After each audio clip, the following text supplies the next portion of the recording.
3 of the Rugby World Cup is already been and gone. Holy, how quick is it going? Can we pause and just start over again? Man, been loving it, loving the drama. There's that much drama every game, every week. Drama. I'm all for drama. I'm drama for. I don't think rugby's ever really had this much drama. I knew it was going to be a big kind of setting as like the World Cup. Obviously, it's a big thing. It's a big tournament, a big festival, a big spectacle. But just with the landscape of social media at the moment, the World Cup is always going to be so much more covered, so much like can't get away with anything. Like the whole Eddie Jones debacle, all the injuries that are happening, all the red cards, all the like just everything about it is just these people talking about it from all different angles. There's video footage of everything. There's leaks of everything. Like the drama at the World Cup has been, for lack of a better word, great. I've been loving the drama. Don't sit in your chair listening to this and think, oh, there's been too much. Have like the drama is great. The word needs to spread about rugby. Yes, not so good at the moment for the Wallabies, but we're leaning on the fact that it can only go up from here. I don't think it can go much more. Even though Mike said last week or the week when after they've lost to Fiji that the only way is up. And tough one this week, but we'll get into that. Mike is at Wet and Wild in Gold Coast, so it's a bit hard for him to be running around talking about rugby then. So he's ditched us to go do that. Dog, I know it's a dog move, but he'll be back as well. I haven't booted him again. He'll be back. We're going to recap, or I'm going to recap the third week or week 3 of the Rugby World Cup, and what a week it was. Started off with Italy getting the win. Tough one there. I think Uruguay were in ahead at a stage. Or it was a tough slog, and they got through. Italy got through, not unscathed. They managed to pull it off in the end. No, sorry. I've full got my notes mixed up here. Who's the notes man? Jesus. So, yes, France go on to play the next game. Sorry, I mixed that up there. Italy get the win over Uruguay. France get a massive win over Namibia with, like, how much did they actually lose out of it?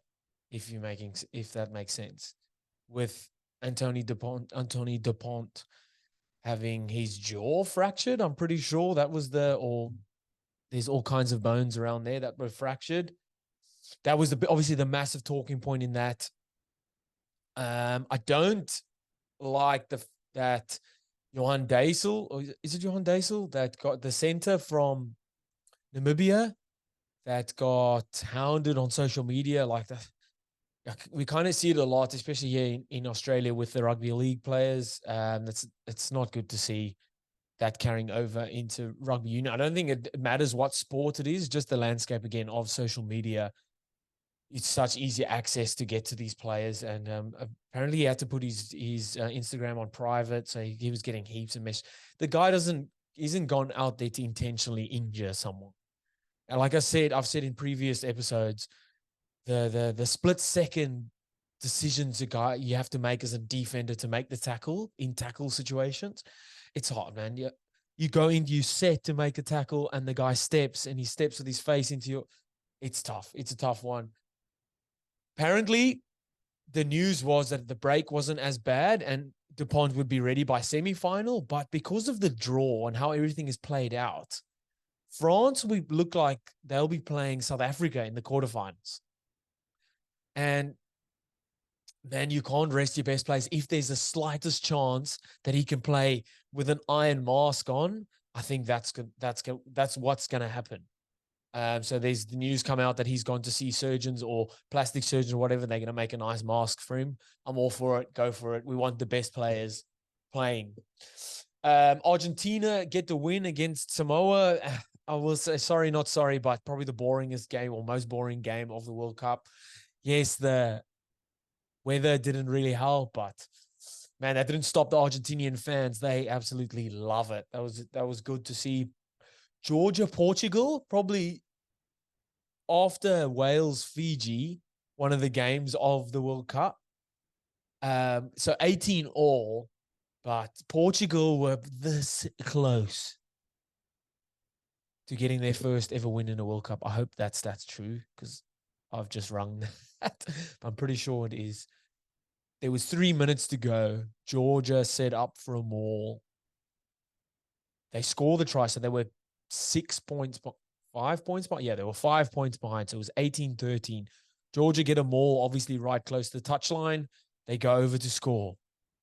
Kicker misses the kick. Okay, there's still a last minute of play. Kick off. Portugal get a penalty. So this is in overtime. It's 18 all locked up. This is a kicker's dream. It can be for some a kicker's nightmare, but for others, a kicker's dream. Think about it. This is the first time they've played a World Cup in like 17 years, I'm pretty sure, or 13 years. And this will be their, like, potentially could have been their first ever win. The fans were humming, and it was up to the young 15 to slot this kick. As soon as he kicked it, I thought, because I think he wanted it. He looked up a bit too soon and pulled it off to the left. Tough one, that, man. But what a game that was. Some of those Georgian forwards, I'm pretty sure most of them are scattered around the top 14 in Europe. Because, man, there's some big, big boys in that Georgian team. I wouldn't want. They, like, that's security guard or bouncers in like the John Wick movies. They're scary, scary guys.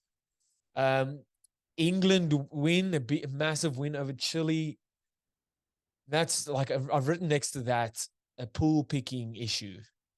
And I know World Rugby's come out and said that they need to pick the pools later on after the World, because they usually pick them straight after the World Cup. But how it's worked out, because I think South Africa will play France, then Ireland will play All Blacks in the quarters. And then on the other side, you've got stuff like, this will be a game, if everything goes how it's supposed to, England versus Fiji in a quarter. Ooh, that'll be a good game. But I do think there is an issue with the pool picking. They need to pick it maybe a year out from the World Cup, something like that, so we can kind of get a better, the better teams are all spread out. That makes sense. Ireland get the job done over South Africa. That broke my heart, but also in the same way, confirmed back-to-back, because in 2019, South Africa lost a pool game and went on to win. So, and then who would they rather play in the quarters?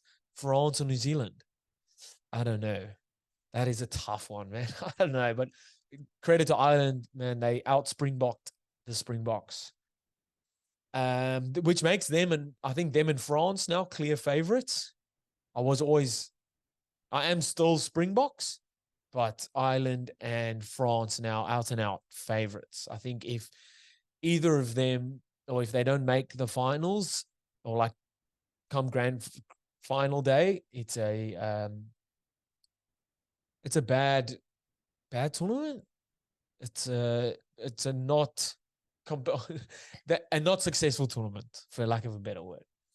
Scotland get the win, a big win over Tonga, which still keeps their hopes alive. Like, there might be a chance. They just need to keep winning with bonus points. And speaking to a mate of mine, shout out Tian Lewitz, he's put his tinfoil hat on and said, well, do Ireland send in a weaker team against Scotland and Scotland secure a bonus point win, then they just have to get a bonus point win against Romania as well, and they could push the Springboks out. So that's a tough one, man. We'll have to. I don't think Ireland will do that, because they'll want to keep on winning, keep the momentum, and I think even in quotes, a second string or weaker Ireland team will probably still beat Scotland's stronger side. I might be going on a limb there, but man, keep an eye out for that one. And then Wales go on. I wouldn't say shock anymore. Wales go on to beat Wallabies comfortably. kicking them out of the World Cup. And I'll do a review because we're just recapping the week. This one reviews will be on other episodes. Wales were good. Wales were good. The better side in all facets of the game. I don't want to take anything away from Wales. I'll hop on Wallabies in the review, but Wales were clinical, good. I thought there was going to be a bit of a problem with when Dan Biggar went off, but Anscombe came on and got man of the match. He scored 23 points, I think it was. So, man, Wales, and I love Jack Morgan. Anyway, I'll get onto that in a minute in my next in the review one. This is just kind of a recap. Again, loving all the drama. I mean, the whole Eddie Jones debacle with, did he speak to Japanese officials before heading into the World Cup? He hasn't denied that. He just says, he kind of just deflects and says that he's fully committed to Australia. He hasn't come out and said, I did not speak to anyone. It's just like, man, it's almost like cheating. If you've cheated on your missus and you haven't, you're going to say you haven't. But if you have, you're going to deflect. I don't know. I haven't cheated on my missus, so I don't know. But it kind of, you know what I mean? Eddie Jones, if I was, I'll go on with that. That's just all that goss and drama. Like I say, absolutely love it. This is all, the World Cup is all going how we thought it would, but just throw in like 1,000 bits of mayo as drama. It's been great. I've been loving it. But that's all the recap that I got for week 3. In the next episodes that I'll release this week we'll be reviewing Ireland and Springboks and Australia Wales, and it'll be just your guy, me. But like I said, man, Springboks are still on their way to winning the World Cup, going back to back. Ireland and France are just favorites. Hopefully Anthony Dupont puts his mask on and gets a mask done for quarters, because we want to see, man, regardless who it's against, we want to see the best players playing. And Georgia-Portugal was a game and a half. If you haven't watched it, go watch that game. Really good game that was. All right, guys, we'll see you in the next episode. Bye.